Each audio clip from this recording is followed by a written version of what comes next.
صلاة النور تاج البدر يبرزها نجما يشع.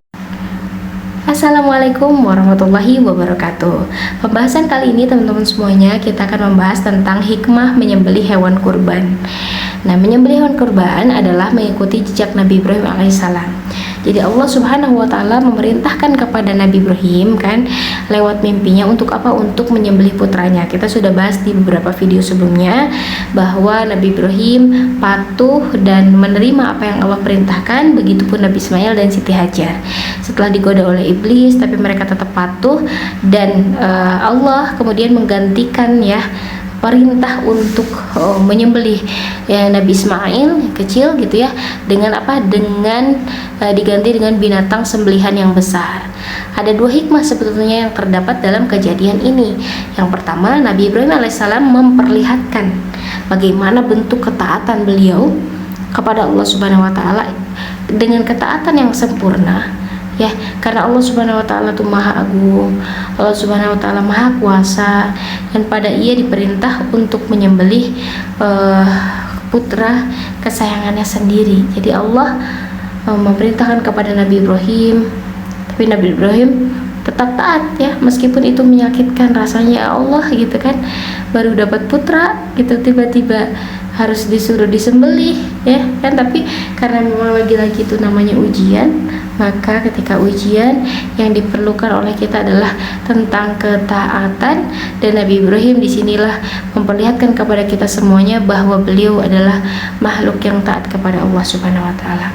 Dan kedua, menunaikan kewajiban bersyukur kepada Allah berupa nikmat tebusan. Jadi Allah Subhanahu wa taala menjadikan orang yang menyembelih hewan termasuk orang yang bersedekah dari nikmat yang Allah berikan kepadanya. Jadi dia bukan termasuk orang yang fakir ya, yang berhak menerima sedekah. Dan jemaah haji dan orang-orang yang berkurban di sana pada hakikatnya sebetulnya berada pada tingkatan tertinggi di sisi Allah, sebab tidak ada kedudukan yang paling tinggi melebihi ketaatan kepadanya dalam setiap perintahnya, sekalipun itu dalam bentuk menyembelih putranya sendiri ya. Karena apa? Jamaah haji dianjurkan menyembelih hewan kurban sesuai dengan kemampuan, setidaknya menyembelih seekor kambing, sebagaimana Nabi Muhammad SAW memberi contoh menyembelih 100 ekor unta untuk kurban ketika ia berhaji wada. Masya Allah ya, 100 ekor unta, berarti Nabi Muhammad kan kaya ya teman-teman semua. Kemudian di sini dikatakan bahwa penyembelihan hewan mengartikan kesucian karena darah yang ditumpahkan itu seolah-olah adalah darah yang kotor, teman-teman. Jadi penyembelihan hewan juga mengisyaratkan kepada kita bahwa adanya pengorbanan untuk menggapai ridho Allah Subhanahu wa taala.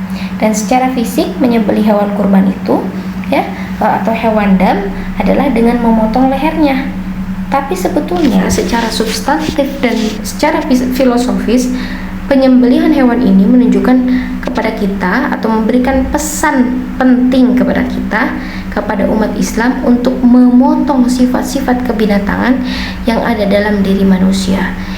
Iri, dengki, serakah, rakus, sombong, ya, mau menang sendiri, tak kenal sanak saudara. Dan itu adalah bagian dari sifat-sifat kebinatangan yang harus kita potong, yang harus kita sembelih, yang ada dalam setiap diri kita sebagai manusia. Dan Allah tidak menginginkan daging-daging sembelihan ya, karena zat Allah Maha Suci. Sebetulnya ketika kita menyembelih hewan kurban, bukan darahnya itu nyampe ke Allah, bukan, tapi ketaatannya itulah yang sampai kepada Allah ya. Jadi kita bukan untuk mempersembahkan darah itu kepada Allah, tapi mempersembahkan ketaatan kita kepada Allah, karena Allah tidak membutuhkan daging tersebut, Allah juga tidak membutuhkan darah tersebut, tapi Ia menginginkan bagaimana kita sebagai hambanya takwa dan taat kepada Allah atas perintah untuk melaksanakan kurban dan membayar dam ya, dan atau untuk menyembelih hewan tadi. Dan ketakwaan sejati kita hanya dapat diimplementasikan oleh siapa? Oleh kita semua yang terbebas dari sifat-sifat kebinatangan, teman-teman. Jadi kalau sifat-sifat kebinatangan sudah hilang, maka muncullah ketaatan. Sebagaimana yang sudah kita ketahui juga ada dalam Quran surah. Nah, di sini dikatakan surah Al-Hajj A'udzu billahi minasyaitonir rajim. La yanalallaha luhumuha wala dima'uha walakin yanaluhu taqwa minkum. Kadzalika sakhkharaha lakum litukabbirullaha ala ma hadakum wa basyiril muhsinin. Sadaqallahul azim. Daging atau hewan kurban dan darahnya itu sekali-kali tidak akan sampai kepada Allah, tapi yang sampai kepadanya adalah ketakwaan kita, ketakwaan kamu, ya. Dan demikianlah Dia menundukkan untukmu agar kamu mengagungkan Allah atas petunjuk yang Dia berikan kepadamu, dan sampaikanlah kabar gembira kepada orang-orang yang berbuat baik. Masya Allah, tabarakallah.